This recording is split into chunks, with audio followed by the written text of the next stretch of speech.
ଦୁଇ ସପ୍ତାହ ଚାଲିବା ପାଇଁ ସ୍ଥିର କରାଯାଇଛି। ଏ ବର୍ଷ ସ୍ୱଚ୍ଛତା ହିଁ ସେବା ଆଉ ତାର ଥିମ୍ ରହିଛି ଯେ ଗାର୍ବେଜ ଫ୍ରି ଇଣ୍ଡିଆ, ଯେ ଆମ ଦେଶକୁ ଆମେ ସବୁ ଅପରିଷ୍କାର ମୁକ୍ତ ରଖିବା, ମଇଳା ମୁକ୍ତ ରଖିବା, ଏଇଟା ହଉଛି ଥିମ୍। ଏ ବର୍ଷ ପ୍ରତିବର୍ଷ ଗୋଟେ ଗୋଟେ ଥିମ୍ ରହେ।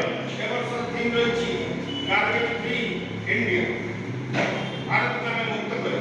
କାରଣ এই ଗାର୍ବେଜ ବା ୱେଷ୍ଟେଜ ଯେ ବିଭିନ୍ନ ପ୍ରକାରର ସେ କଳକାରଖାନା ୱେଷ୍ଟେଜ ହଉ, ଧୂଆଁ ହଉ କି ଅପରିଷ୍କାର ଥିବା ହଉ ବା ବିଭିନ୍ନ ପ୍ରକାର ରାସ୍ତା ପାର୍ଶ୍ୱରେ ହଉ କି ବିଭିନ୍ନ ଜାଗାରେ ଆମେ ସବୁ ଜରି ବ୍ୟାଗ୍ ଏଟା ସେଟା ପକେଇ ଦେଉଛେ, ତେଣୁ ପରିବେଶ ପ୍ରଦୂଷିତ ହେଉଛି।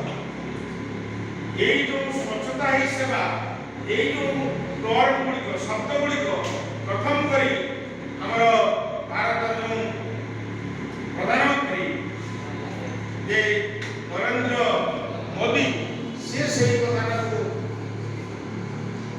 କହିଥିଲେ ଯେ ସ୍ୱଚ୍ଛତା ହିଁ ସେବା, ସ୍ୱଚ୍ଛତା ହିଁ ସେବା। ତାର ଅର୍ଥ ହେଉଛି ନିର୍ମଳ ପରିବେଶ ରଖିବା ହେଉଛି ଏକ ସେବା ବା service. Cleanliness is a service. ସଫାସୁତୁରା ରହିବା ବା ରଖିବା ଏଇଟା ହେଉଛି ସେବା। এই যদি সেবাটা আমি করিবু, আমি প্রদান করেছি না সরকার এই সেবাটা করছেন, লোক মানে বা সরকার লোককে প্রবর্তন এই কামটা করা, কিন্তু একুটিয়া সরকার সে কার্যক্রম করিপারে না। তেণু মোদি କହିଛନ୍ତି স্বচ্ছতা হি সেবা, তার অর্থ হচ্ছে যে টু ইনভলভ দি পিপল